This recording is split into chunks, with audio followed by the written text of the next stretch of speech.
for each one of you guys. Oh, So that's the final. that's a different, that's Juvenile. Ms. Moore. That's Roma, that's the parking lot where they're setting up. You still didn't get a 13. You still in? Supposed to pass it down. The police can write ordinance. I think.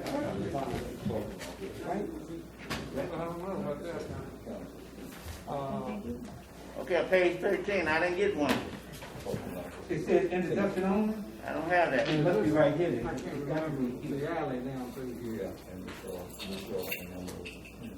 Yeah, they were supposed to pass it down to you. I mean, it's got.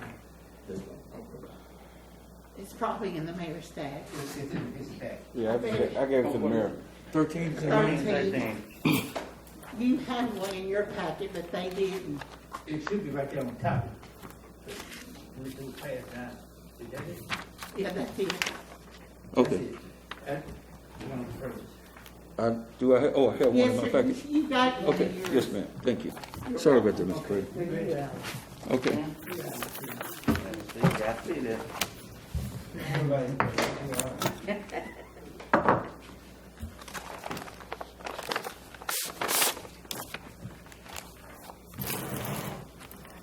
Oops, I hope that doesn't ring.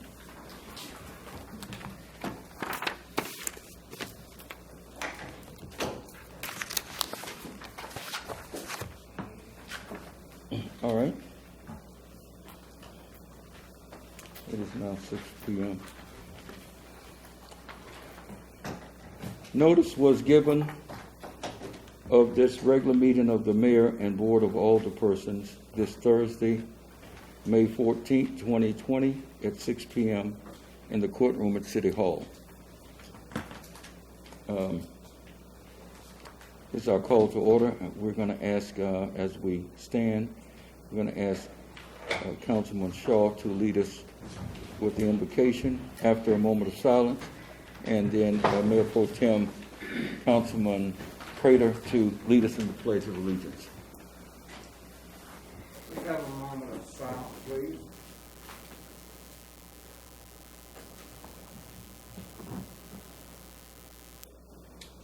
Lord, we come to you tonight with just a lot on our mind, Lord, around this virus that we have now, and we just pray for everyone that's dealing with that. Lord, that we would somehow, that you would give us the wisdom to come up with a solution for that. Lord, we thank you for this opportunity to come together tonight as we work on things that are important for our community and city. We give you honor and praise for all of this, and you can continue to be with us and love us. And we give all this to you. In Christ's name we do pray. Amen. Amen. Flag. I pledge allegiance to the flag of the United States of America and to the republic for which it stands, one nation, under God, indivisible, with liberty and justice for all. Forgive me for putting this on.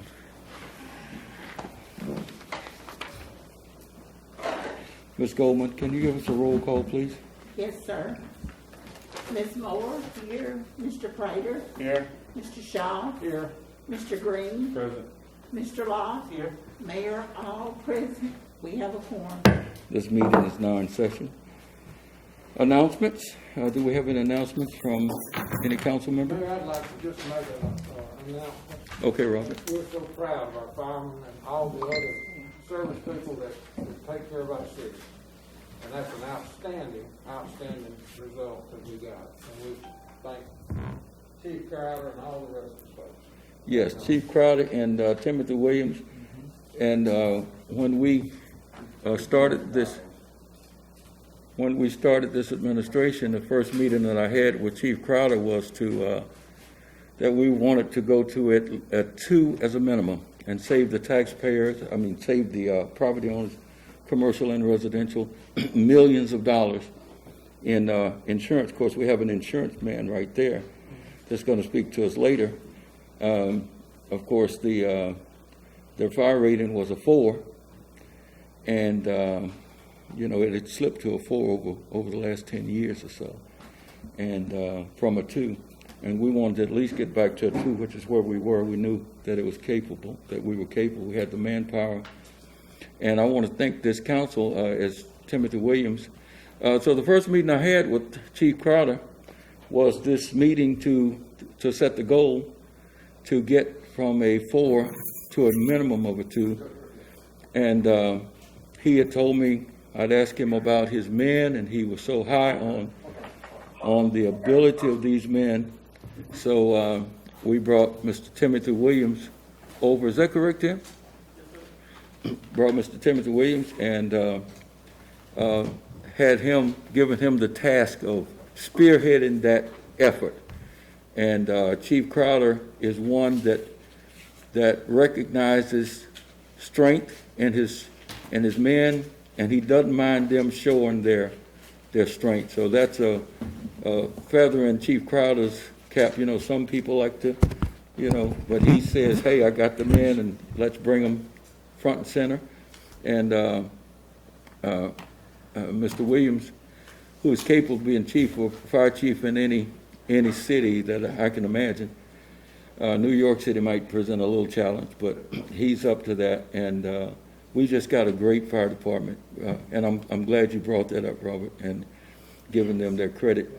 And I'm hoping that the public is appreciative of all that they've done. But you guys, if it wasn't for you all, I can't say this you guys thing anymore. If it wasn't for the council, you would not, we needed approval on the fire training ground. We needed approval to do burn buildings. We needed approval to do everything. This is not a dictatorship, and without the progressiveness of this council, even you, Mr. Prater. All praise to the fire department. What's that?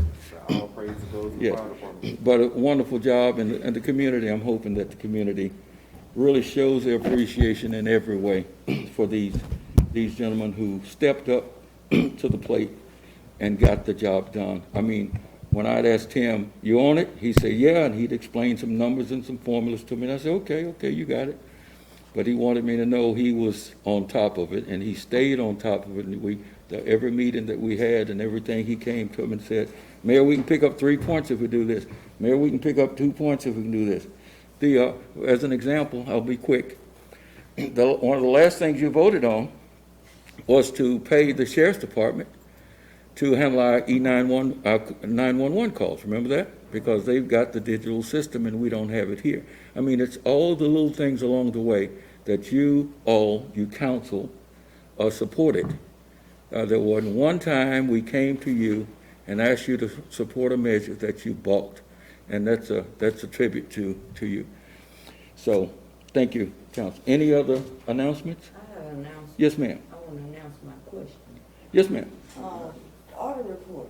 Yeah. What are you looking at? What's going to be signed? Well, we're finishing it up. It's daunting. There were legal questions. I got the answers to those, and you could have called me on that and asked me on person. But I'm asking.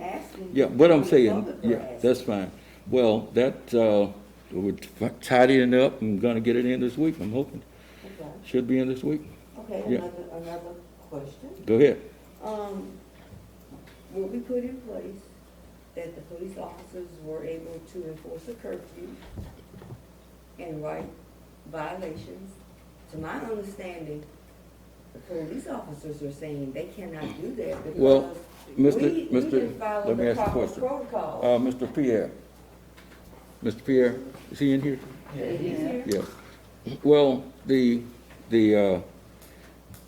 temporary ordinance, I didn't read the law like others have read it, but especially under this emergency declaration. Emergency declaration, normally you would do an ordinance, you'd announce it like we're going to announce something tonight, and then you deal with it. Like under this emergency, as I appreciate it, we didn't have to do that. Okay, but the chief wasn't comfortable, I guess, or maybe I didn't understand the law. But under this emergency declaration, it was done in Livingston Parish without a temporary ordinance. It was done other places without that. But I'm not going to argue with people, and I asked Mr. Pierre to write us an ordinance, and I think you have it tonight, Mr. Pierre? Okay. So something to alter an ordinance setting a curfew. Mayor, I want to interject if I may, Yeah, because it makes it seem like it's on me.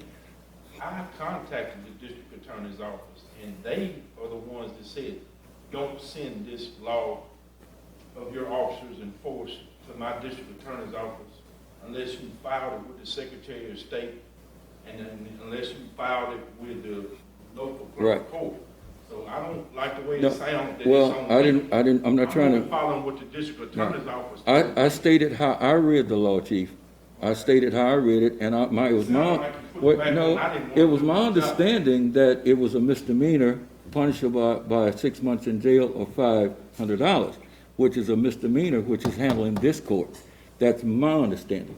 Now, what we're doing over there with the DA with the misdemeanor, I don't know, because we have the power, I thought, to do it. But maybe I'm misunderstanding. I'm not trying to throw anybody under the bus here, but I'm just saying what I felt. So what do we stand in with the situation? Well, we have two things. We have an ordinance defining who is a minor. The law changed. Chief, tell me about what the law changed on minor. Well, we'll do that when the time comes, because that's on the agenda. The definition of minor change is my understanding. Is that correct, Counselor? That changed, yes. So, but we don't have it in our city ordinance as the definition, Mr. Prater. So we have to adjust the The city. overall concern is what we have to do to Enforce make it. sure to enforce. Well, it. we got that in place to Like right now, file. this was about to come on in a meeting right now. This was on the Well, agenda. this is a read only, so we have to introduce it tonight. And Yeah. then our next meeting, But I really wish that we would investigate what emergency orders are. Emergency orders mean you can circumvent certain steps and go straight to do it, in normal times. But they're no good if your district attorney won't. The dis- even allow it. Well, here's the thing, Ms. Moore, the district attorney tries felonies. This is a misdemeanor. Misdemeanors up to $500 fines and 6 months in jail can be handled right by this judge right here. So is Judge Lester willing to I don't enforce know. it? I never asked. Good question. I never asked, but misdemeanors can be tried right here in this court. I guess And- another question is, like, If when they're do we adopted- know that the curfew can be If enforced? they are adopted as city law. and that's up We to us. cannot do it. Well, it's sure not a parish law, so, how long- I don't know why we needed the We hadn't done that. district attorney, but go ahead. How long was you aware that we couldn't enforce the curfew? Well, let's put it this way, the curfew has had a positive effect, period, okay? And, Well, the perception had a positive effect. yeah, If you well, can't enforce it, then it's. well, that's, look, I'm not trying to I was not criticizing the chief when I made that statement. I was just stating fact of how I saw it, because I read the governor's order, okay? And the Attorney General put out a paper stating that we had the power to do this without going through, without going through the ordinance. Now, that's the way I understood it. I did not consult. I was going to wait until we got back together and ask this. But what I want to do is I'm going to ask Chief Campbell to, we're interested in protecting the public here. We're not interested in showboating. We're not interested in grandstanding. We're interested in what does it take to protect the public. Okay? I think we got off subject just then, man. No, I'm on subject. We should be focused upon what it takes to protect people. We don't want people roaming around neighborhoods with shopping carts and they don't live in them at night. We don't want that. What they got to do with the curfew we asking about right now? That's the topic. We going avoid right now. We talking about the curfew. We want to That's see the what we got to curfew. do.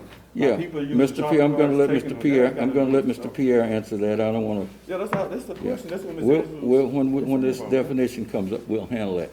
But that's, Because we need to put something in place. You know. Put something in place now. They don't need to talk about it, doing no research, and let's do what we have to do. yeah, Mr. Pierre's gonna do that, okay? But I'm asking Chief Campbell to issue, to modify the curfew order that he gave that may not have had the temporary ordinance filed with the clerk of court and all of that, you know. Look, I would never ask Chief Campbell to do something he's not comfortable with. That's his right. Yeah, we Okay, understand and if that. it's not legal, if he determines that it's not legal, then I'm not gonna try This thing to force affects him all to. of us. There's no need to point the blame at nobody. We need. I'm not trying to point the We need to blame. unify and do what it takes. I'm just to get making it everything clear. done. Yeah. We don't need to point fingers at nobody. Well, We have people on FaceTime right now in the city limits. They can't even let me leave. And then the police officer stopped them, they record the whole thing. And the officer tells them, you can't read it. I mean, it's ridiculous. They're making a really laughing stock of Bastrop. well, the majority, there may have been a half or 1% that felt that way, Ms. Moore, but it wasn't the majority of the people. The majority of the people You were, don't have everybody have on Facebook. well, if you don't have any numbers that show that you ran a scientific study with numbers, then please. I don't have to have a scientific Okay, well- study, but I well, could add and divide. What percent do you, well, what percent do you feel? I Since would you, say about 15%, but that's a lot. how'd you come for up the with city of 15%? Bastrop. How'd you come up with 15%? I divided out. How? Show me your numbers. I don't have to Hey, sit and divide out for you. I have pencil and paper in my house, that when I see a video, I write it down. Comment. And you attach a number to it, okay. Yeah. That's fine, it's That's your all right. it takes. You Okay. know, I'm a math major too. I can add. Is secant square equal 10 square plus I 1? have Okay. a mind of math. All right. I'm good. Okay, let's go on. Public comments, one more announcement that I had. These were announcements that we were making. One more announcement. We can't give a lot of detail because we gotta wait on the process, but we got good news on the Martin Luther King Street Bridge that we will announce. Of course, you've seen the utility move. We've got, this council approved $145,000 to move our sewer line over. And there's an item on the agenda where I'm asking you to give me the authority to sign with entity to give them, and I'll explain that as we go. But the bridge project is coming along fine. And we should, we had projected 2020 as the year we get the bridge built. And I can't talk about that anymore, but is that correct, Ms. Goldman? Yes, sir. So I need to shut up right now, though? Okay, thanks, about the bridge. But that's all that we can say about it. But it's good, it's good news. Comments relating to items on the agenda. Did we get any comments emailed to us? We had some people that were interested in commenting. We gave them the... No, we did not receive anything, Mayor. Okay, we did not receive anything. Okay, thank you.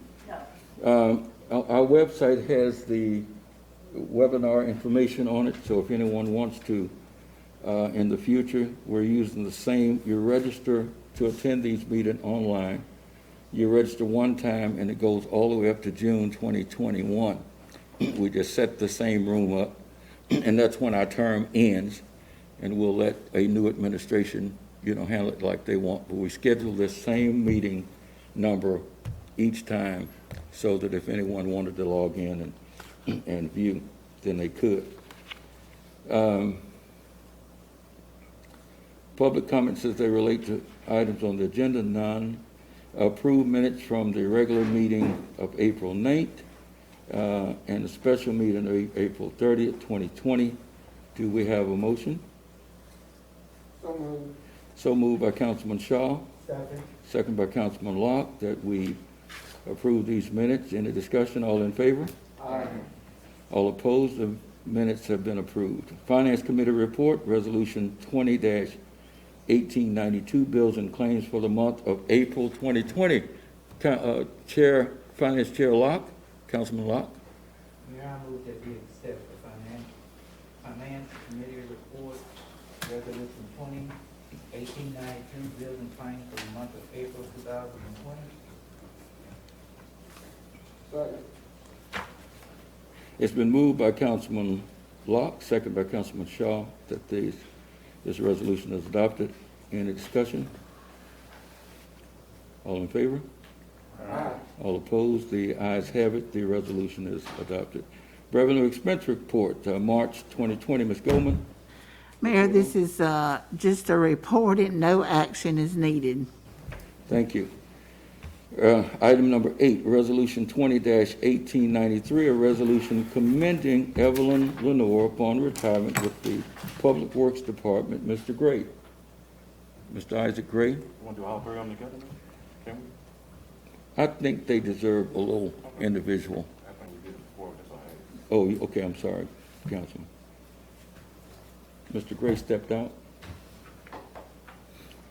Yeah. Well, yeah, he wasn't he in earlier? Okay, all right. Ms. Evelyn Lenoir, of course, has spent a long, do we have that resolution in here, Ms. Goldman? Yes, sir, you do. Okay, let me just find it then.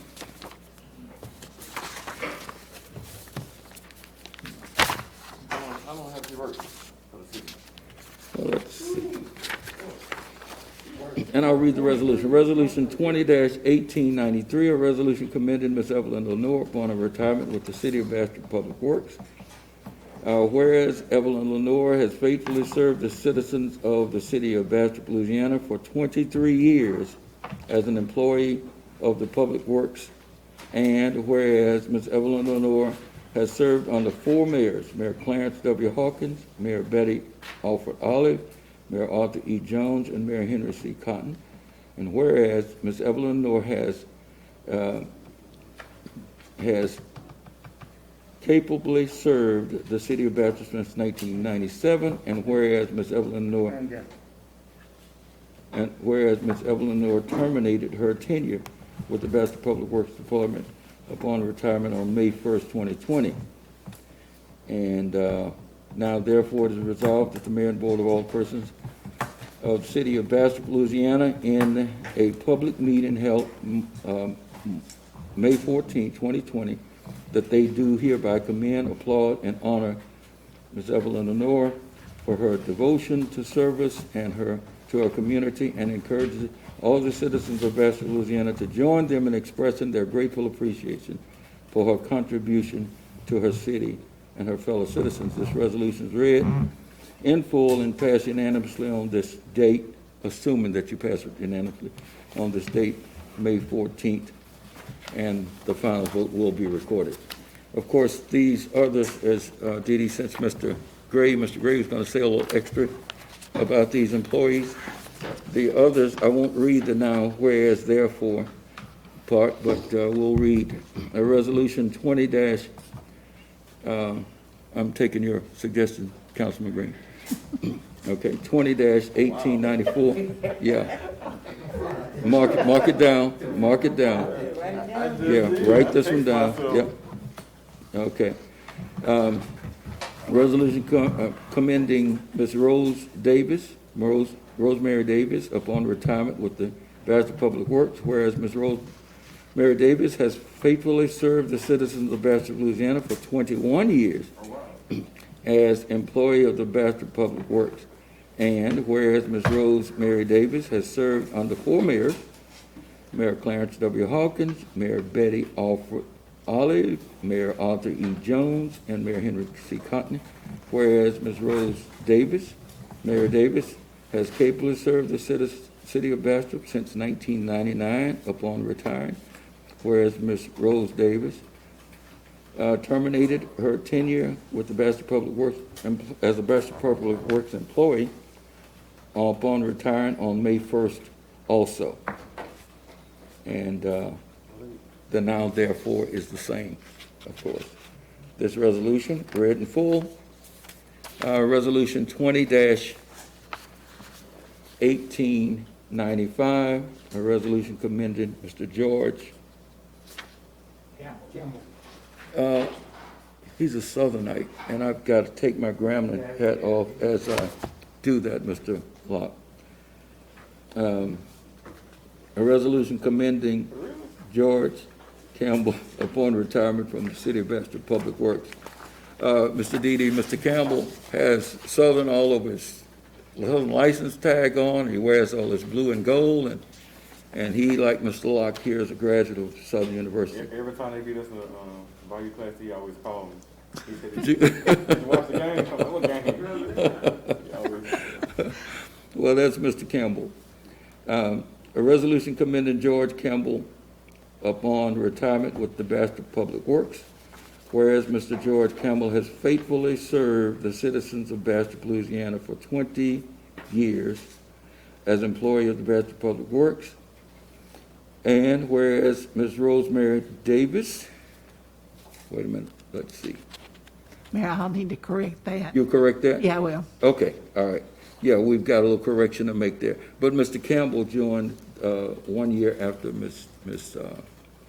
and yes, and his reads the same. Basically, of course, he works so faithfully with young people, and that's what we need, is to develop our young people. And we're going to miss Mr. Campbell at the City of Bastrop and all of these. So I'm going to ask resolution for an approval on the first resolution, Ms. Evelyn Lenoir, Resolution 20-1893. Do we have a motion? I make that motion, Mayor. Okay, made by, the tie goes to the lady, Of course. Ms. Moore, Council Lady Moore makes the motion. Dee Dee, you want second? I sure will. Okay. Mr. Green, Councilman Green seconds the motion. Any discussion, all in favor? Aye. Roll call, Ms. Goldman. Ms. Moore, Here. Mr. Prater? No, I meant on the vote. Yes You or no? voted. Mr. Prater? Yes. Mr. Shaw? Here. Mr. Green? Yes. Okay, and Mr. Locke? Yes. Mayor, all's for it. Because it's unanimous, and I wanted to make sure that I knew it was, but still, as a matter of record. Resolution 1894. Same resolution, of course, for Ms. Rosemary Davis. Do we have a motion? I make that motion, Mayor. Made by Councilman Green, Second. second by Councilman Locke, that we adopt this resolution. In the discussion, all in favor? Good, they're loud and clear. Everyone said it out loud. The motion carries and the resolution is adopted. Resolution 20-1890. Yeah, I'm gonna give him that. I'll make that. I won't second. Okay, Mr. Locke makes this motion about George. Yes. Second. I make the motion. Okay. Resolution 20-1896. Yes. Okay. Or 95, isn't it? We got the 96 yet. It's 95. Yeah, okay. 1896. Mr. Locke, I noticed you really wanted to make this motion yourself. Does it have anything to do with your alma mater, sir? No, sir. Okay. No one got it. Knowing the guy, okay. It's a plus, though. You know, we can't, let me turn this cap around. We can't miss any opportunity, Mr. Locke. It's made by, who second? I do. Councilman Shaw second, that we adopt this resolution. Any discussion? All in favor? All ayes, it's unanimous. And we want to congratulate these individuals, these three individuals. They were stellar employees of the city of Bastrop, and they were partners in progress with us. Thank you. The reason I'm wearing this cap is because I hadn't had a haircut in 2 months. My barber will not cooperate. I could try to convince him we could have social distance, but he said no. Item 10, Resolution 20-1895. I'm sorry, Discussion action. Resolution 20-1896, a resolution authorizing the mayor on behalf of the Bastrop, that's Bastrop Sewer District Number 1, to enter into an agreement with Entergy to secure the right-of-way to relocate electric pole, that's state project number H-006170 F.A.P. number H.00610, also known as the Martin Luther King Street Bridge. The our plans, our engineering plans, when we had the drawings done, the engineering study done, we had a right-of-way calculating how much space we were going to need on both sides of the bridge, because the bridge is considerably larger. We had to move utilities, and the energy lines had to be moved. They're on the west side, going north and south, but they're on the west side of the bridge now, Mr. Locke. That's on the side of the club, the nightclub. And those lines had to be moved over. We And- put the old shed down. Yes, sir, where we took toward the old shed on the south side. Well, those lines, Energy made a change in that they want to come down Martin Luther King South, and then from a pole go across the road, instead of going straight, but go across the road to a pole and back over to a pole. So this pole that's on the east side is right on the creek, basically close to Stalking Head, but it's on the sewer plant's property.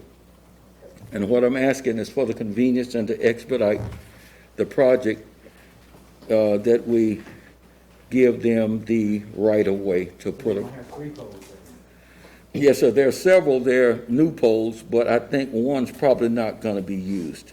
I think instead of going straight down, we're gonna hop the road and hop the road back, to make it really convenient and, stay away from tree growth and the possibility that trees would grow up and fall across the line and other considerations. So I'm just asking you to authorize me to enter into that agreement to grant them right away. May I make that resolution? I second it. It's been moved by Councilman Locke and second by Councilman Prater that this resolution be adopted. Any discussion? All in favor? Aye. All opposed? The ayes have it, the resolution is adopted. Thank you so much. Item 12, Mr. Farr. Mr. Peyton Farr, can you come up to the microphone, Mr. Farr, and state your name and address? And Mr. Farr wanted to talk to this council.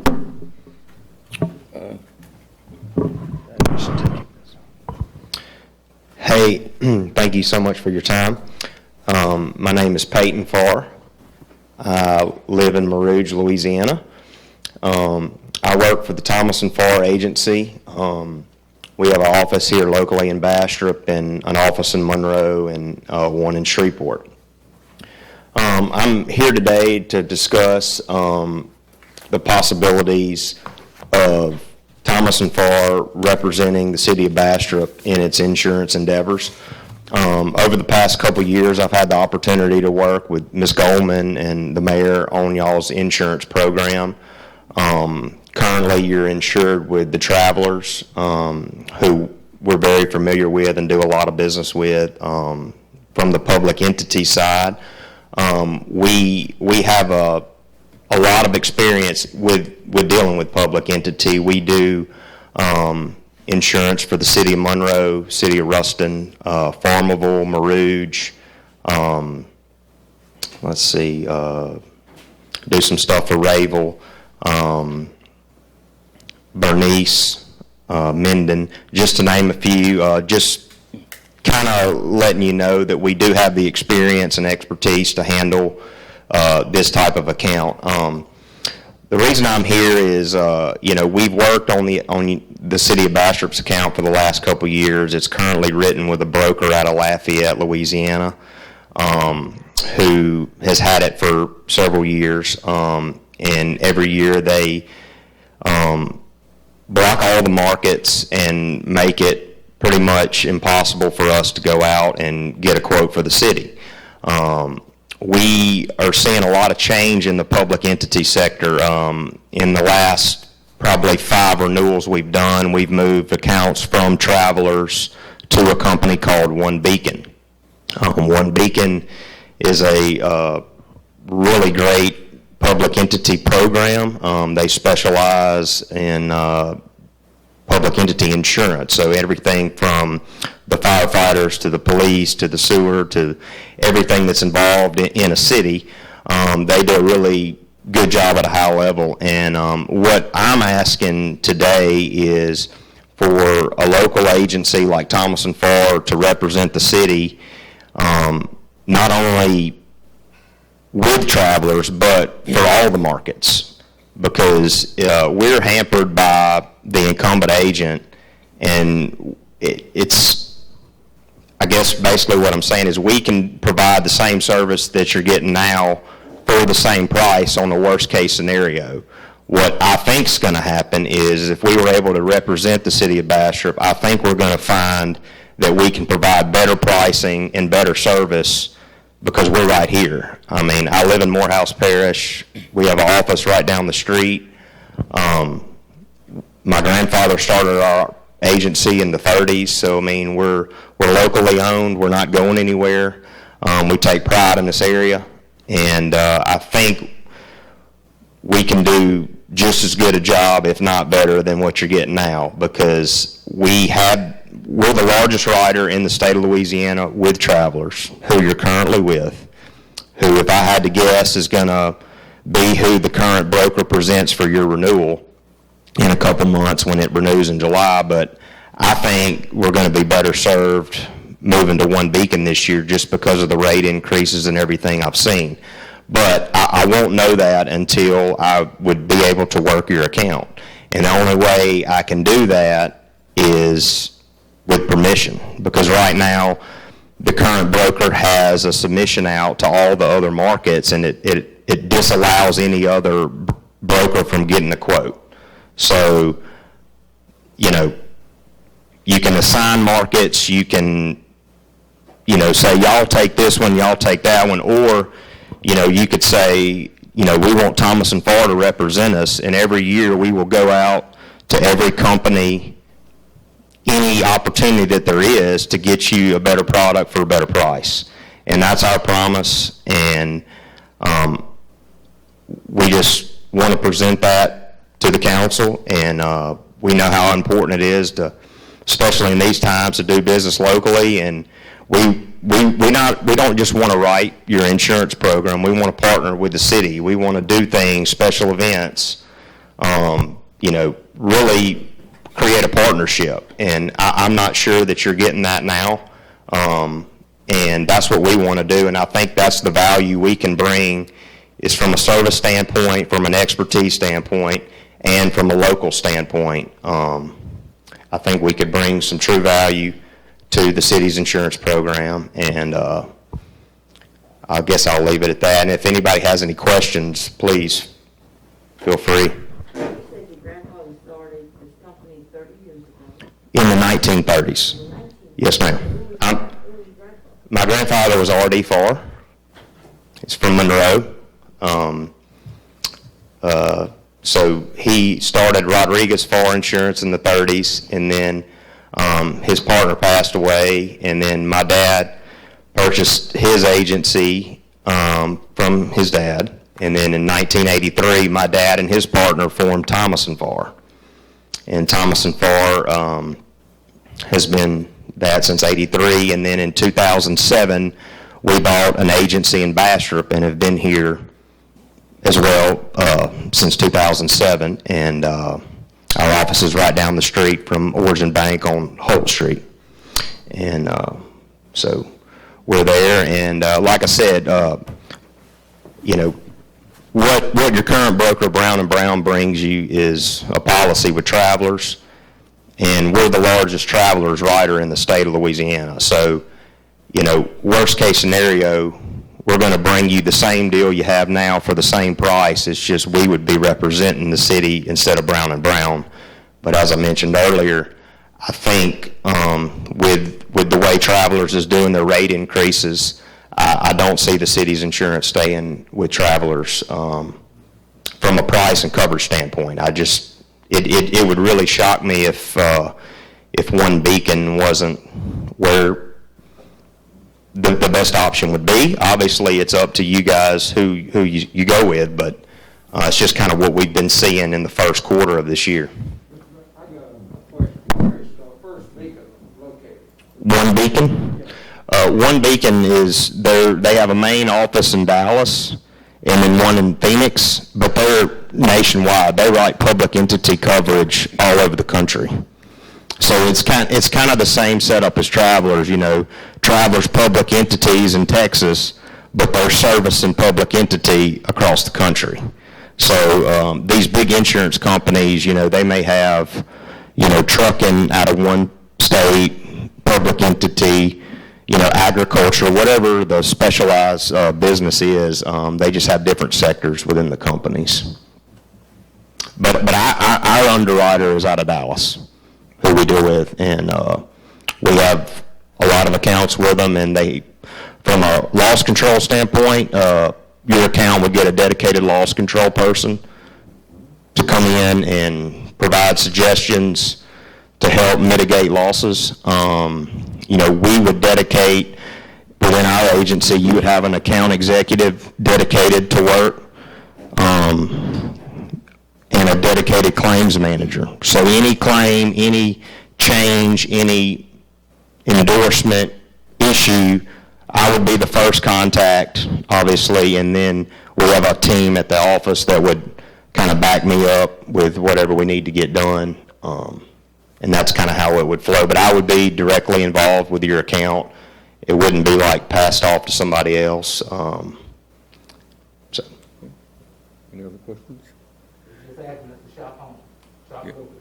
I'm just asking you to shop locally and just trust and know that we can provide, at worst case scenario, the same thing that you're getting now, same product for the same price. But what I will promise to you is we're not just going to send you a renewal every year with no explanation. We're going to have you a marketing list on what companies we went to, what their price was, what their comments were, what future opportunities look like, and you will have that in a timely fashion. And like I said, any claims that arise, issues, I'm right here. I drive by the city hall every day. So that's what we're asking. And What about, Mr. Payton, on workers' comp? Do you have a good workers' comp connection? yeah, so I'm glad you brought that up.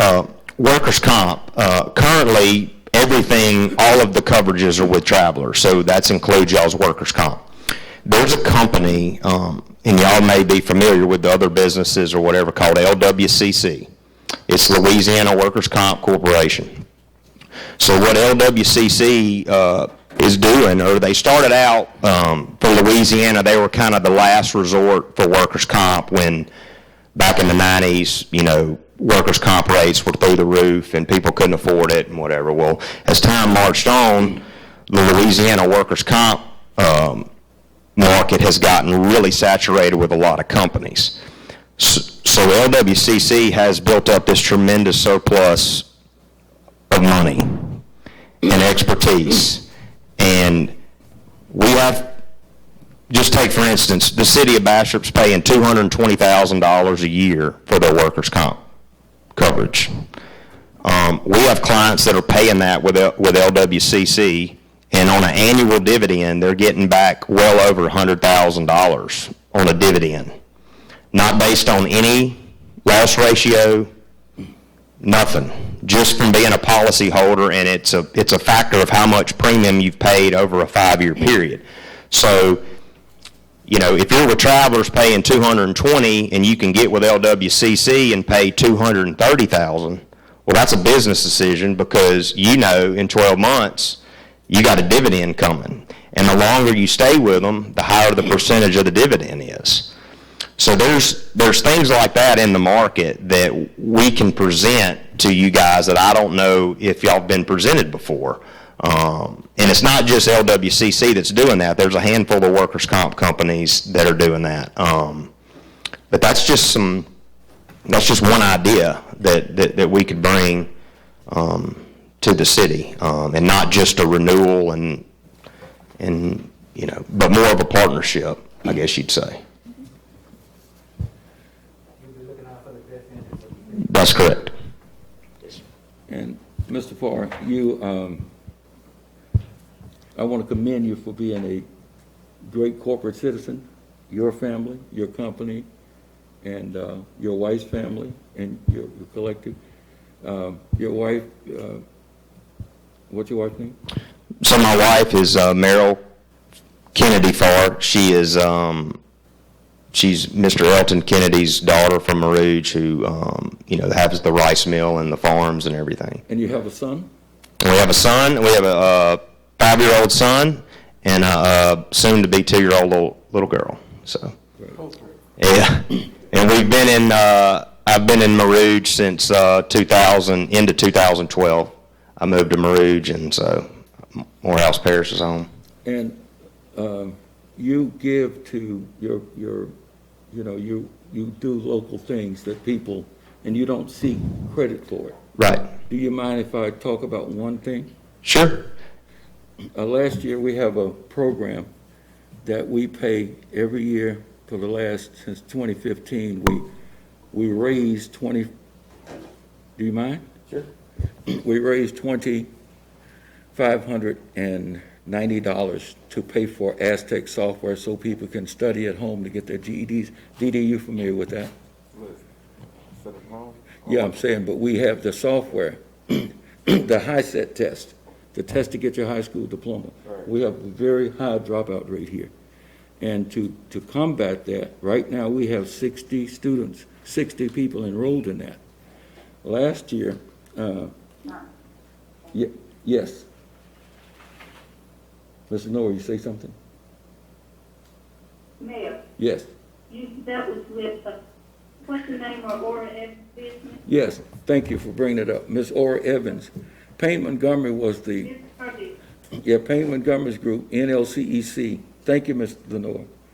NLCEC down on the corner where the barbershop is now, Camel. We offered software, work key software, so people could get their National Career Readiness Certificates, which is what they needed to work at DRAX when DRAX first came. And we had people who got their NCRC there and went to work for $21 an hour up at DRAX. When Mr. Montgomery's place closed, Ms. Ora Evans, right down here, she bought the school board. She and her husband bought the school board office. And it's a program that we're running out of there. I'm not running the program, but Ms. Ora Evans, the nonprofit MCO, Morehouse Community Organization, is her nonprofit. Well, 3 years ago, I convinced Ms. Evans to take up the mantle that Mr. Montgomery had when we offered, the best software for work keys, which was KeyTrain or Career Ready 101, that matched what the high school was offering, and also the high set. It used to be GED. Mr. Locke, you're familiar with this. It used to be GED, but in January 1st of 2015, the state of Louisiana changed from the General Education Development Test, which is the high school equivalent, to one that was created by ETS, Education Testing Service, who is the company that produces the praxis test, the teacher test, the graduate record exam. When you get your bachelor's degree and you want to go to get a graduate degree, you have to take that test. Well, they created this. They marketed this test, and they asked a company, another New Jersey firm called Aztec Software, to write the training material, the education material, it's program instruction. And it is the best software, in my opinion. But every year, we have to get out, Ms. Evans and I, and it was Mr. Montgomery and I, and call companies and petition them to try to raise the money for this, so people who can't go to Louisiana Delta and get their high set, they're out of high school, they had no recourse and nowhere to go. So last year, I was talking with Mr. Farr about programs, and he pulled out his checkbook and said, "Here, take care of it." And my jaw dropped. And he didn't do it for any selfish reason. He didn't want it known. He didn't say, "Oh, let's call the TV stations, let's put this on the front page." It's just the kind of heart he has. And he has a yearning to make this area, to partner with the area, and to make things happen positive. So if anyone's interested, every time we sign someone up, the Subway store has a group that they start collecting names at the Subway store, the owner. And they had 80 people inquire. And Ms. Evans and I started a program where we took them to when the pandemic came, we were going to the IP building and having weekly classes for them. We'd look at where they were in the software. We could tell what they were having trouble with. And we would go and look at the analytics and say, okay, these 6 are having trouble with the Pythagorean theorem. You know, a squared plus b squared is equal to c squared, right? Areas on sides of right triangles. So we tutored them, or in the subjects, to accelerate. And Mr. Farr didn't ask for any kind of, I said, Mr. Farr, I wasn't asking you. He said, I know. So, You know, so long short, story, he helped with the assets. he paid the whole thing for that. Didn't ask for anything, didn't want it to be in the newspapers, that's just the type of things that local people do. And nothing against the other companies. Yeah, and that's really what we want to be I don't want to be your agent. I want to be a partner. I want to be involved. And What do we need? Do we need to have a resolution for the next meeting in order to get this done? Well, the next meeting is in what, June? would be And June. Ms. Goldman, let me let Ms. Goldman talk to that. What, What do we need? We'll just put it on the agenda for next June. And then be able to vote on and then when would this be? Give the vote, give the council. a Okay. chance to look in, get into it, make sure nobody gets left out. Yes. Because we want to make this work. Yeah. It's serious. It's very I want to serious. get some hits on this, one whoever, who's back. One Beacon. I can get you. Read up on this. Yeah, I can get you some information. it. You bring that information back to us, I know. Yeah, and like I said, worst case scenario, if you're not comfortable or whatever, Travelers is going to be there. I mean, that's not a problem. Let's just have Ms. Goldman do it. Yeah, we want to make sure Ms. Goldman's on board with us. That's great. Well, the resolution would state, instead Agent of, record. like we did with Brown and Brown, it would state that Thomas and Farrar would be their agent. Now, what company you go with under him can be decided later. That's You know, it'll go into effect July 1, That's right. you know. Okay. So we just really have to get rid of the Brown and Browns. We're not getting rid of it just. Yeah, I mean, really, I think they've done a good job there. don't they? They've done an excellent job, did. yeah. They're a good company. But we won't need them if you're gonna ask him, yeah, Right, Yeah. right. So, right. Yeah, and what I would suggest is, whoever you feel comfortable going with is let them have full access to the market to negotiate on your behalf. Because when you start splitting things up, it can get convoluted, and then carriers get turned off by, people bickering over, oh, I'm sending it to you, but he sent it, and all that. It's a cleaner deal if you just need to trust your advisor, I guess, would be what you'd say. Thank you, sir. Appreciate it. Thank you so much. Okay, thank you, Mr. Farr. We really appreciate you, sir. Okay, item 13, ordinance 20-4256. An ordinance amending ordinance 90-3493 to change the definition of a juvenile, a minor, under the age of 18 years old, and the Louisiana Revised Statute Title 14:329.6, proclamation of state of emergency, and Revised Statute Title 29, RS 29:724, power of the governor. Mr. Pierre.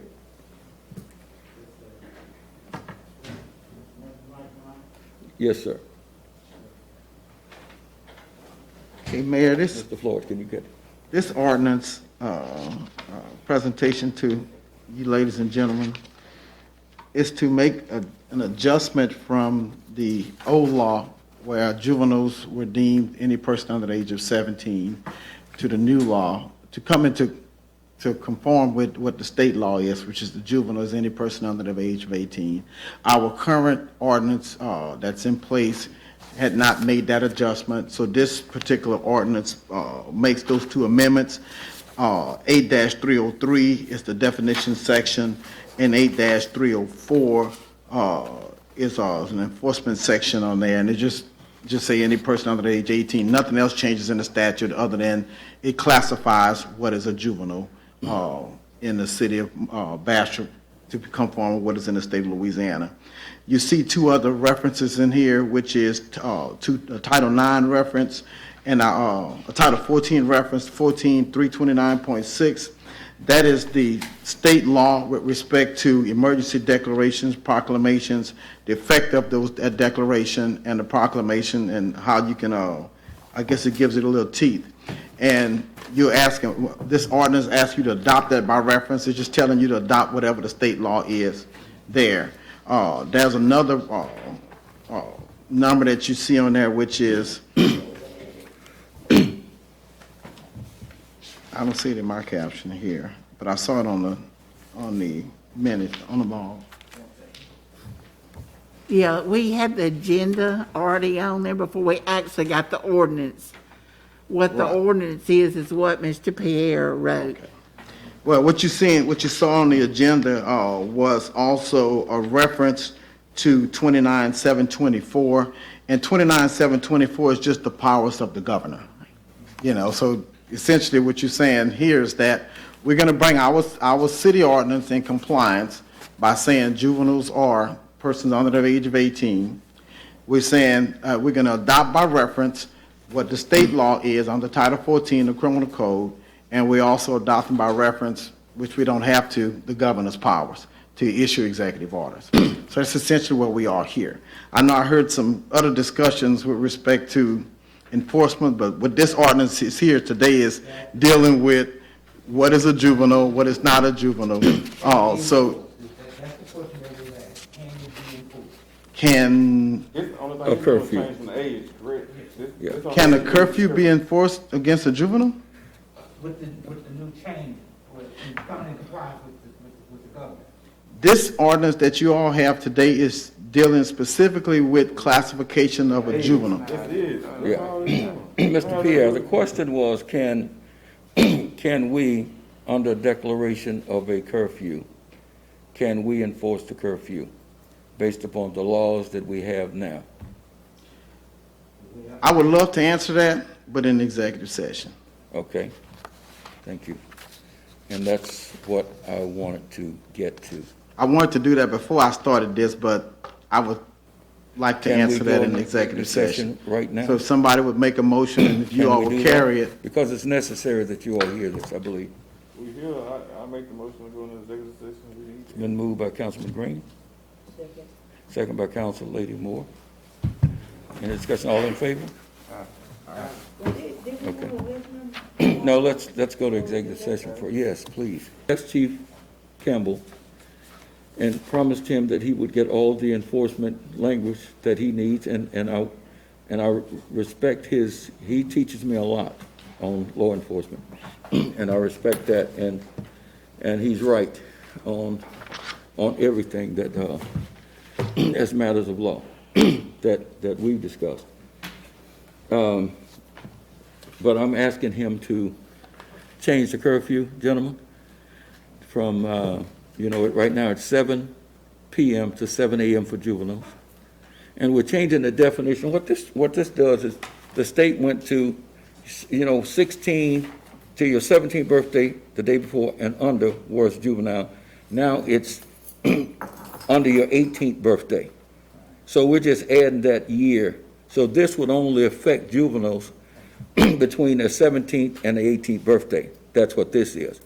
But in a separate matter, I'm asking Chief Campbell to, beginning this Friday, he has the power to do this, and I want him to consult with council here, to change the curfew. What hours did we talk about, Chief? You said 11 p.m. to 5 a.m. For adults, right? So right now, it's 9 p.m. 9 PM to 5 AM for adults, and I'm asking Chief to change it because we got more sunlight. We got businesses that we're trying to make sure we support our local businesses as much as possible. We want our businesses to do business, but we want them to do business in a manner that's safe. So I'm asking that we be able to, since we have more sunlight, hopefully things will get better. But we don't want to open up longer and then have people congregate. We want people to still have best practices, social distancing, wearing masks. There are companies that call me almost every day saying, I had a company here that's located in the shopping center where Wendy's is. They said, we are so scared people are coming in here without masks. Can we put a sign up saying mask required? I said, yes, you can. They want these protections. And so I'm in an effort to help our local businesses who are suffering, we want to give them a chance to operate a little longer and to, Jesus have mercy, to operate a little longer and so we're extending 2 hours. Kids it was 7 PM to 7 AM. Now I'd like to recommend 9 PM because the sun's still up, basically. 9 PM until 7 AM. Are y'all done with me? Sir? I said, y'all done with me? Because I don't want y'all to get sidetracked. Y'all have some business that y'all were dealing with, and I think y'all were getting sidetracked on the item Do you have 13. anything else to add to that? No, sir. Only thing I wanted to say is that the ordinance in and of itself just kind of adopts the state law from the age requirement to the classification as well as the adoption of state statutes by reference. Okay, thank you, Counsel. All right. We need to get back to the ordinance now, approve it. Yes, sir. Yes, sir. I make a motion, I second it with. accept the ordinance, 4256 in accordance with the state. Okay. But Mr. Martin, we can't. we can't, no, this is announcement. This is the announcement. It's just introduced next month. Thank you for trying to move us on. Thank you for trying to move us on, okay. That's right. Yes, that's an introduction tonight. Okay, not a problem. Okay, but getting back to the curfew, I'm asking Chief to go with adults. It was 9 to 5 AM because people get up to go to work and commute. But 9 PM to 5 AM for adults. I'd like to suggest that we go 11 PM to 7 AM. Okay, for adults. That would give them a chance, and that would let our McDonald's stay open a little longer, and Wendy's stay open a little longer, and Burger King stay open a little longer, and King of Wings stay open a little longer, and this. But we are asking every one of these businesses, we are sending Mr. Timothy Williams, who just left. So what was the first one, Mary? 9 and 5? It was 9 PM to 7 AM. 9 PM. That was while the Okay, stay at now it's home. 11 to 7. Okay. No, this is for I told you. Juveniles it was from 7 to 7. I'd like for it to go 9 to 7, 9 PM to 7 AM. It's just, it's making both of them start later, 2 hours. So the juvenile curfew will start later, and I asked a question for clarification. yes, sir. Are you changing the curfew for juveniles under 303, 304, 305, and 306? I'll answer that. In a word, no. Right. That's the current ordinance that's in existence with juveniles notwithstanding. The governor's Yeah. announcement. Can I Yes, yes, sir, yes, sir. And I want to apologize to the council because I just found out about all this at 6:01. So I just want to make sure, because this has my name on it, and I want to make sure that this council is aware. I'm under the understanding, Mayor, that you want me to extend the stay-home order past what the governor is ending tomorrow, the 15th, correct? Well, the curfew was not Mayor, predicated just on. yes or no? Well, Chief. Because in my understanding, I'm gonna read from the document you provided me that I had a copy of. Louisiana will move to phase 1 under the White House COVID-19 guidance this Friday, May 15th, which removes the stay-at-home order for Louisianians. Y'all with me? Let's go back to 14.329.6. And I'm reading from Title B. Such orders shall be effective from the time and in the manner prescribed in such orders and shall be published as soon as practicable in a newspaper of general circulation in the area affected by such order and transmitted to the radio and television media for publication and broadcast. Such orders shall cease to be in effect 5 days after their promulgation or upon declaration by the governor that the state of emergency no longer exists, whichever occurs sooner. I understand it's May the 15th. So let me ask you a question. However, the chief law enforcement officer, with the consent of the governor, which I do not have, may extend the effect of such orders for successive periods of not more than 5 days each by republication of such orders in the manner herein above provided. And that's 14. So let me ask you a question. Are you saying that a city can't have a curfew unless it's under an emergency declaration? No, sir, I'm saying that the only curfew that we can enforce is for juveniles because that's the only one that's on the books. There is no such curfew for any resident of the city of Bastrop except for under Title 8, the Criminal Code of the Bastrop City Code of Ordinances, Titles 303, 304, 305. Do we need a state of emergency to have curfew for you juveniles? Well, the governor's lifting it tomorrow, Mayor, so it's Do my we- understanding that Let me ask you, once do- it ends, ours has to end. Do we have a curfew on the books as an ordinance right now for juveniles? Yes, Yes. we do. What is it? It says that from Monday to Thursday, from 11 p.m. till either, I don't have it in front of me, either 5 or 6 a.m. Does And on the that weekend, it says does that 12. curfew have anything to do with the governor's order? That curfew? No, sir. So you're saying that that one doesn't, but this one would? That's what you just said. No, sir, that's not what I said. What'd you say? Okay, you have two items in the same agenda that should have been separated. But we'll work with it. You have one curfew for everyone that you wanted from 9 p.m. to 5 a.m. that you want to adjust from 11 p.m. to 7 a.m. Then you have the city's code of ordinances that deals with 17-year-olds that this council is needing to adopt a change to the state law of 18. Sure. The state adopted that anyone under the age of 18 as of July 1, 2019 is a juvenile.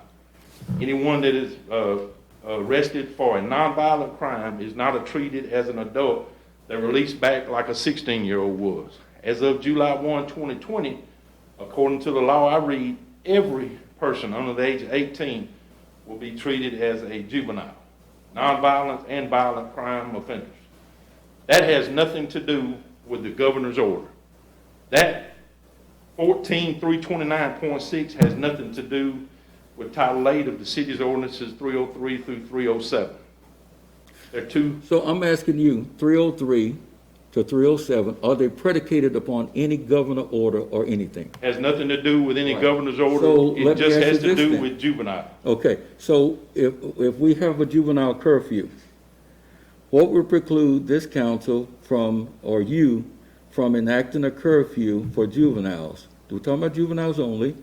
We have it right here in front of us. If y'all want to change the hours with Mr. Pierre about the curfew time frames from what they exist now, you That's what I'm discuss it trying to in, accomplish. I think he might, I think. Meaning the right, yeah. You got confused with adult curfew. I understand, we can separate the two, okay? We can separate the two. Well, I'm definitely asking for a curfew, well, okay, Yeah, let's if you do it. want to change the curfew for juveniles, y'all the ones that change. That's the point that I'm trying to make it, but you try to lump them in, because you referred to 303 and 307, which is deal with only juveniles. Okay, well. And I'm well, saying that the well, governor's office has nothing to do with it. Man, I'm not trying to argue with you, but it's lumped in the agenda as one item, and they're two separate beasts. Well, This is not even, the curfew is not even on the agenda, chief. Yes, sir, it is. Where? Ordinance Where? 20-4256, an ordinance amending ordinance 90-3493, which means in 1990, they adopted an ordinance for juveniles, minor to under the age of 18 years old, and the Louisiana Revised Statute 14329. This only adjusts the age in ours to match the state. Okay, well So, then, but it has nothing to do with us imposing a curfew on juveniles. Let's talk juveniles only, since that's what you want to live. well then I'm assuming that number 14 should have been, and to discuss 14329.6, proclaiming an extension of the governor's order. No. Because that's the way no, it reads, is that you're adopting. Let me No. correct this. No. This agenda was already signed and sent to the paper before I actually got the ordinance. Okay. I mentioned that. I just had to put something on there, but what Mr. Pierre gave y'all today is what we're really gonna adopt next month. If you look on the front page, that is Mr. Pierre's wording, and that is right. And this only brings the definition of who a juvenile is in line with state law.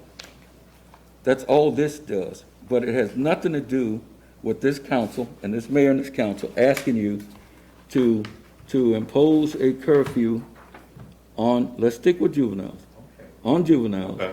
from the prescribed times that we want. Now, some cities do a temporary ordinance, change the ordinance temporary until further notice.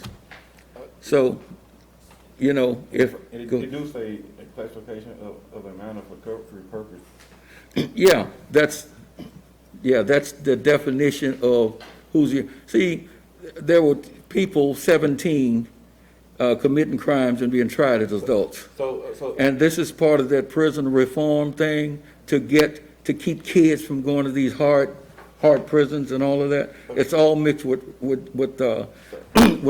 criminal justice reform, Councilman Green. So, help me understand, Mayor, so today and the ordinance about to change the age from 17 to 18. that's only, what the right? state recognizes a person from 17 years, 364 days, 23 hours, 59 seconds, Okay. they're a minor. That's all this ordinance does. It adopts what you say, Mr. Mr. Mayor, it sounds like we're trying to do too many things at one time.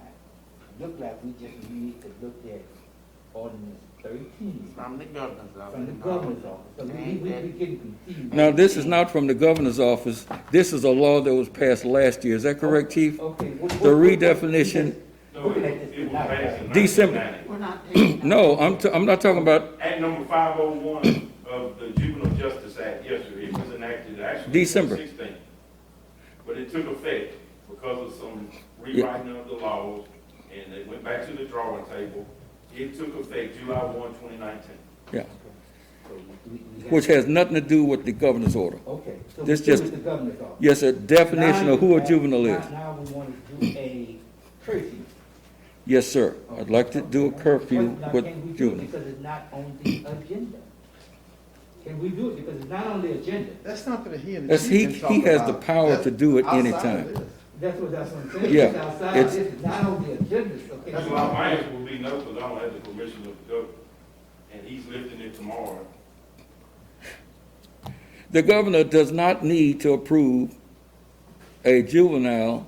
Did the governor approve 303 to We're 307? not talking about Ms. Lawson's talking about the curfew for everybody.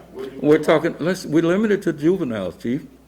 We limited it to I'm juveniles. gonna say, if you want to change the time limit of the curfew under 8-303, you have the power now to discuss it and make a decision in June. Okay. And Mr. Pierre has the law right now of what the current juvenile curfew hours are. And if So, you, so in simple, we need an ordinance for next month if in you want to, order us to if you change wanna alter the the time I of the curfew. disagree with that, but So, Am I yeah. right? Y'all, I just want to know what my marching orders are, because the one that you all have now doesn't change the hours, only clarifies the age of how a person is classified as a juvenile. If you're asking me, if you all are asking me to present to you all an ordinance that's gonna, in addition to clarify as it does today, but to also change the hours or restrictions with respect to when juveniles can move Counsel, around. with all due respect, I've known of cities to enter what's called a temporary ordinance. A temporary ordinance in emergency situations, a temporary ordinance, as needs arise. I feel that the need is here. Many young people are going out and congregating, and the later, the closer the congregation. And then they're taking COVID-19 back to their grandmothers and grandparents and people that's got pre-existing conditions. These are extraordinary times. I agree. These are extraordinary times, and we sat here nitpicking and trying to split the law and define the law, because I know I've read where we have the power to do this. We didn't need a governor's order when they enacted 303 to 307, setting the hours. We have juvenile on the law. I don't know whether it's enforced. Chief, is it enforced now? I mean, as far as the last several years on 303 to 309, how many juveniles have we locked up? It has to be self-initiated activity, and you know, that's at a minimum in the police department. Well, you're the leader, you know. Yes, sir, I am. You're the leader. Yes, sir. So if they don't do it, then the buck stops at my desk, I guess, but Yes. it goes through you. As long as So, I got your blessing of discipline when they don't. I don't have no problem with telling folks to do their job. Mr. Pierre. Yes, sir. The question is the mayor correct in seeing if we can initiate an ordinance tonight? a temporary. I think we would have the same problem / issue with why y'all couldn't vote on it tonight. You know, because Even under an emergency That's the situation. question. You're a lawyer, so I respect what you're saying, but. I don't think we can. I don't think we can. I'm not aware of any And I provisions agree with that you. says that we can do it now and get past all of the public notice that to the citizens regarding the change and things of that nature. The reason why you couldn't vote tonight on the ordinance is because it's for introduction purposes. Citizens, people can come in and discuss it and. I'd like to have a whatever. motion that we introduce this tonight. Or otherwise, we can wait till July.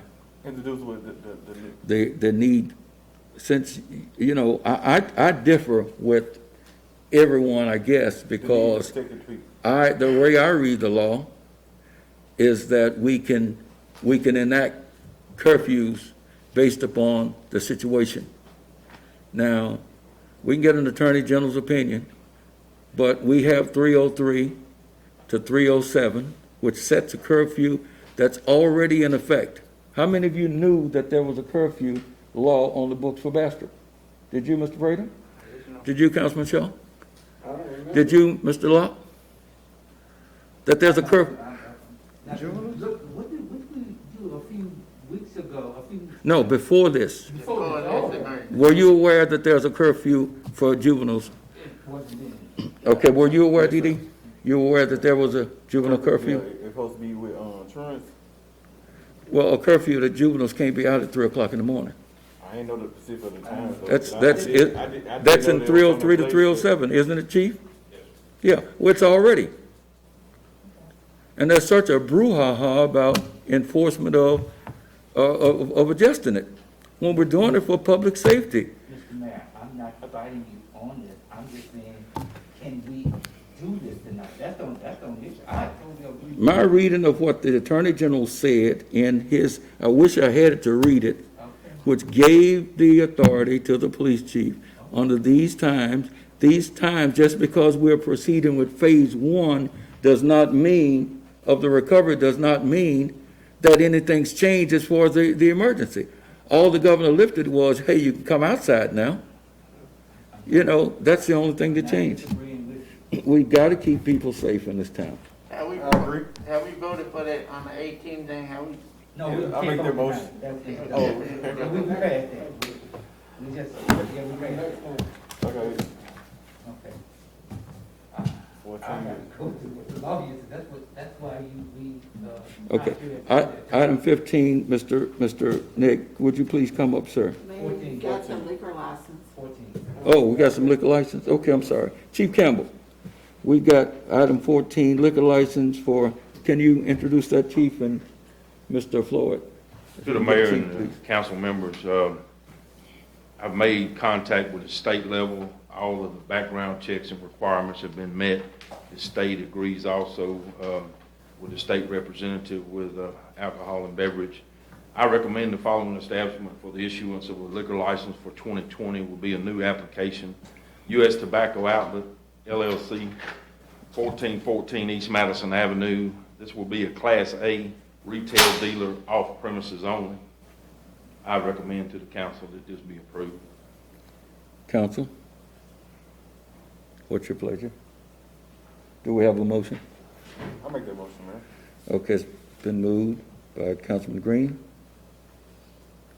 that we approve the liquor license. I say, Okay, Mr. Shaw, second. Okay, I keep these straight. okay. In discussion, all in favor? Okay, the motion carries. Thank you, Chief. Item 15, Mr. Nick, please come up to the microphone, please.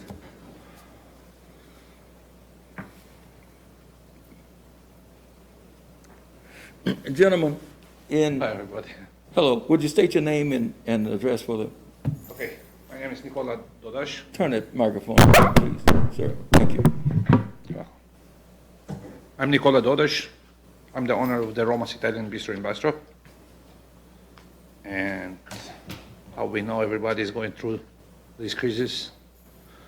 And I asked the mayor to put some tables outside. Back of the restaurant is the parking lot, belongs to the city, but nobody parks there. This is where Dr. Mishaw's office was, Dr. Amoroso and Mishaw's office. Ms. Goldman, I believe that was purchased by the city?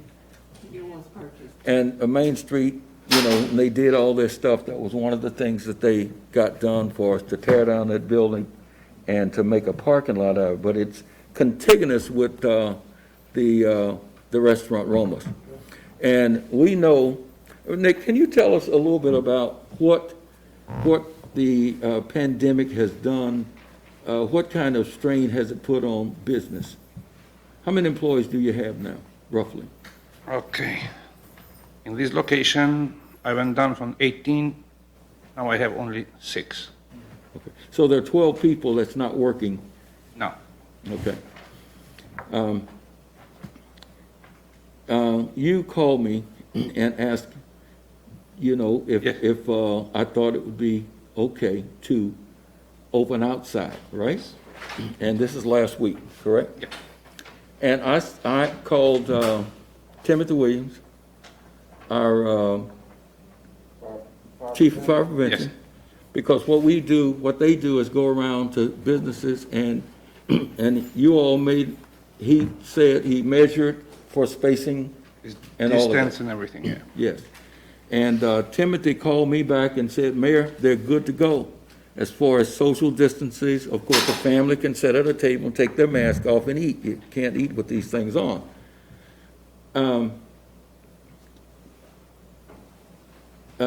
So, Nick, you did that. You opened, and you were going till 9 o'clock. Yes. You asked me Sunday, because I had ordered one of my favorite dishes, which is chicken McIntyre, and I came up to get it, and you asked for to go till 11 because you felt it would help your business. Is that correct? Yes, because if we operate till 9 o'clock, then after 9, we need an hour to clean up. And the reason that I asked Nick to come tonight is And- because he's on, the city actually owns the parking lot, okay? Now, the parking lot is contiguous to his business. You know, he owns some back behind it. But the parking lot is not a street, it's not a, you know, and I wanted to I didn't realize that until I found out. I thought it was owned by the people who own the buildings. So when I gave him permission, but I called him and said, Nick, you need to come before the council because since it's not on his property, you can't tell. Then I was asking the council to consider granting him privileges as I would any business to operate in their parking lot. I was in Baton Rouge today, and I passed by Ruth Chris. Don't stretch and stuff. We're getting paid to be here. I was in Baton Rouge today, and Ruth Chris Steakhouse, and what's the one beside Ruth Chris? Start with a D. Yeah, they got a big tent out there. They're doing it. They're doing it all over to accommodate restaurants and people who work in the I think we restaurant. all like the idea, man. It's more of the, I guess, the exit part, like, because my question would be if something happened on the city parking lot, who will be responsible? Well, that's why I want council I to. did some trees, so I divide on the I'm street. No, but if saying someone because- falls and because- trips, Let me, because in today's time, everybody's too happy, Oh. so I'm saying, if That's- something that's why. was to happen, they won't be able to sue you, they'll be coming out to the city. But if it's a way that we can. give it that's to why them I'm and take us asking out of council responsibility, and then I'm to for exact it. an agreement to hold the city harmless. Mr. Farr, can you address that, please? He could just add the city as an additional insured on his liability insurance to transfer the risk, out of the Yeah. city to him. I looked at See, that's the case then, I think, I understand your business. Go ahead. I'm all for Nick's business, I think he's. Restaurant business is the hardest thing now, because even we start tomorrow open with 25%, I'm gonna be able 30 people to serve. The And- other thing is, you got, Mr. Terry, not Terry, Williams. Tim, yeah. Timothy. You got him on board, so from a fire prevention. Right. okay? So the only thing left is the 11 o'clock deal. Yeah. No, Because going to the 11 o'clock, that's not the problem. The actual parking lot itself it's gonna be the problem. Not going to 11 is not gonna be the problem. Well, yes, two yeah, things. it's a problem because you gotta have extra security for that, have you not? For his business? 9 o'clock is what I'm saying, I'm just raising. How long will you open normally? Normally I'm to 10 o'clock, 10 o'clock. but we know Bastrop, after 9 o'clock, maybe And twice a month people I have a coming table into after 9. From Crossett, Arkansas and Yeah, other places to eat. And- Like I say, if we can figure out. Chief, you have something to say? I don't have a problem. Go ahead. Figure it out. I have one question of Nick. Did we consume alcohol at this band's appearance this weekend? okay. Let me read from 4-30. Possession or consumption of alcoholic beverages on public property owned or operated by the city. It shall be unlawful for any person to possess or consume alcoholic beverages of either high or low content on the premises of any park, playground, recreation facility, or public building owned or operated by the city, except for the authorized functions at the municipal center and technology and conference center. And what I was asking, the reason I asked him to come was to offer him, because it's city property, to offer him, and it's his property line and the city line abuts. So it's contiguous. I have no problem Yeah, with we that, all for but it. I need to ask the city attorney, can someone use public property for private No. enhancement? We can rent it. It meets the, okay, go ahead. No. Go ahead. Go ahead, Councilman. If we can lease it, then cool. If he Yeah. says so, then I don't have a problem with it. I don't have a problem. Just like the Kubota, like Be- the Kubota on a personal Let's property. be specific in your question. Can a private citizen or can a business use property owned by the city? For that, Well, I mean, I guess if we just give an example, the municipal center, businesses or individuals can use property owned They're by, they're renting.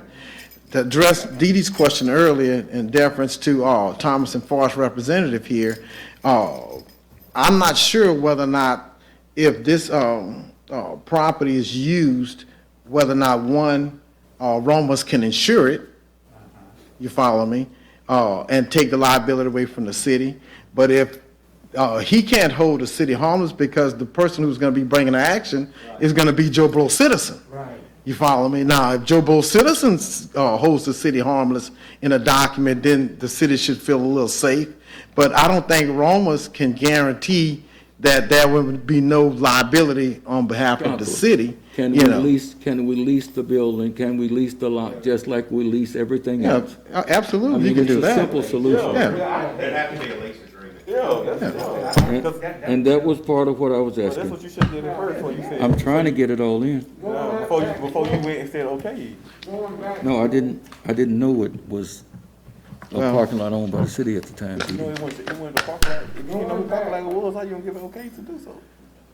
I thought it was his parking lot, Dee. Why he need okay to do something on his own parking lot, man? He was asking in the context of the governor's order, can he operate outside? okay. And we did the safety thing. That's why I called Mr. Williams to go and measure to make sure people would be I safe. apologize, I got it wrong. That's not a problem. We have Not a some- problem. But upon learning it, is anything? I said, come to the meeting and we put him on. This is Monday. That are down there now, the owners, all these businesses on the square, in which Rome, we got complaints on that from the other night, and I think that can be fixed.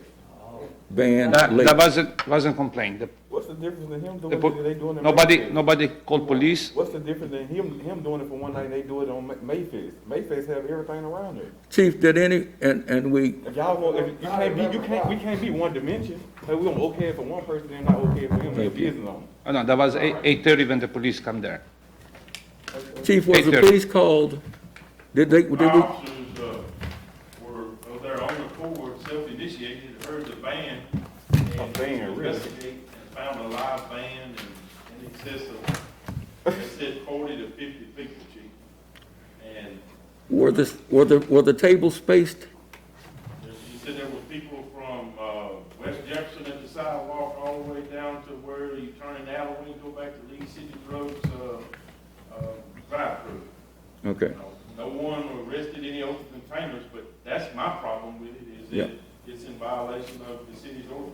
And I was asking the council If to I- extend, to do several things, was to ask council to do a lease on the lot, okay? Upon expiration. Well, we didn't know until Monday morning that Okay, we get now. I didn't know until Monday morning. Let's go. Is that legal?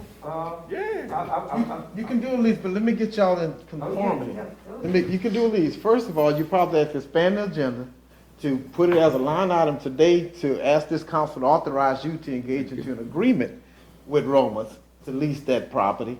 Then I can prepare the lease, and then you can execute it with him if that's the spirit of the council.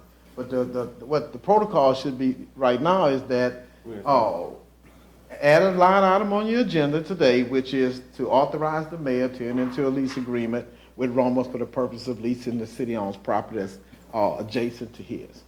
That's the line item that needs to be added to the agenda today. Y'all vote on that, y'all pass that. Take a few I'll minutes. prepare a lease, if that's what y'all spirit is. And also, Counselor, I'd like to request that the same rights that he has inside his building, they'd be extended since it's contiguous, since the lot is contiguous. Whatever he can serve inside, he should be able to serve outside. Yeah, Does that make automatically. sense? It's automatically if I rent that. No, Mary, when it comes to the alcohol, no, that's something we Wait, have. let me understand that then, I'm gonna just put my 2 cents in, then that means that every business in the city. You open up- Put up a bar on their park. No, if they're already, wait, look. But we're gonna need No. about 50 more police. This is what I'm saying, Chief. In order, his license states, the type of license that he has says that a small percentage, that the majority of his sales has to come from food. That's the type of license he has. Is that correct or not? Yes, No, He has a Chief. class R restaurant. Okay. It's just, if the council wants to reverse 4-30, that's y'all's wishes. We're not reversing anything. We're saying that whatever he has It in, says that you cannot consume alcoholic beverages in an open container on city-owned property. Wait a minute, Chief, we have an the municipal center city-owned, and so is the IP It's building. by that person and provided security, Mayor. And it's leased by him, it's leased by him. All I'm just want to make sure is But- that this council understands that if we open up the proverbial can of worms with this business, they're coming. Chief, let him come, and we'll support business, okay? And what we're gonna do here is, whatever he can do inside, As I told you before, you follow. no, I'm saying that whatever, Chief, is it too much to ask, whatever he's doing inside, that he's able to do in a contiguous lot outside? What's the difference? Hey, Chief, I do have a question. What's the place down there, the sporting place? Simmons, I know he done came here a couple of times, they got waived to have beverage outside. One day. Yeah, one day. Yeah, but one day. It's like being pregnant, one day's no, okay, go ahead. So one day, okay? Huh? It's They okay. wouldn't sell. He wasn't selling? No, They were giving it away. it was like an Oh, that's attraction, different. and What I'm hoping that we can do is to keep the license the same and observe whatever they're doing inside, what they, as Chief, I'm sorry, Mr. Shaw, when you went to the church, one of the church members told me when you went to the church, when this business was 298 and a half feet away from the church, but because we didn't have another 18 inches, 286. well, I measured 297, okay. So, Anyway, was. yeah, but The good news about that, Mayor, is we went to the you did. talked to the folks. And one of the members told me that in the meeting when you said that she, I believe, raised her hand and said, I love a little wine with my pasta, okay? Okay, that's no problem, I have no problem with that. Okay. So- Let me ask, I hate you stepping over you. No, go ahead. It's just a couple of questions. How long is this lease is gonna last? What happens if it's a long-term lease? And No. it's still he has, that's gonna be blocking the street off. It's not a, that's not a I street, know what there's it no, is, but- there's no but stop sign. He can say that since he's leasing it, now, I'm just I don't- hypothetically. Right, go ahead. hypothetically, he can say, well, he wanna put another table out there that would block it off, because he's leasing it, and when you're leasing it, it becomes your property. We don't want, that's the alley I'm just where the being old hypothetical. Arnett's, I'm just being hypothetical. yeah, that's not a street, there's no stop sign. If it was a street, there'd be a stop sign before you went out on Jefferson.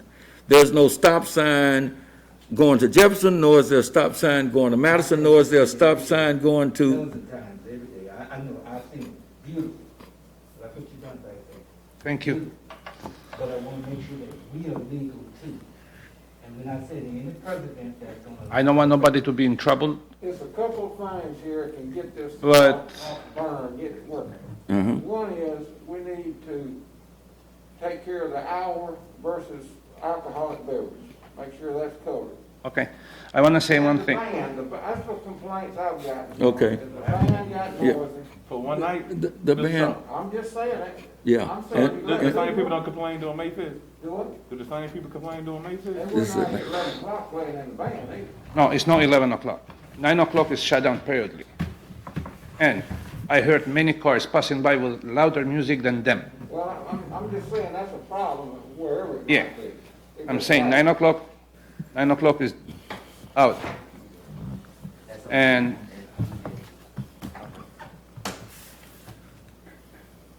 I don't know, I invest some money there to do something for these people here in Bastrop.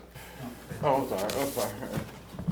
Yeah, are we legal? That's the only question that I have, are we legal? I say that we can, the city can engage into a lease agreement, that's not the problem. Okay. You know, and I think I guess to address Councilman Green's concern with respect to liability, you know, if you lease it, then of course that will remove that liability aspect, because, you know, as the leaseholder, and we can put hold harmless language in the contract, you know, and indemnification language in there. that's gonna protect the municipality.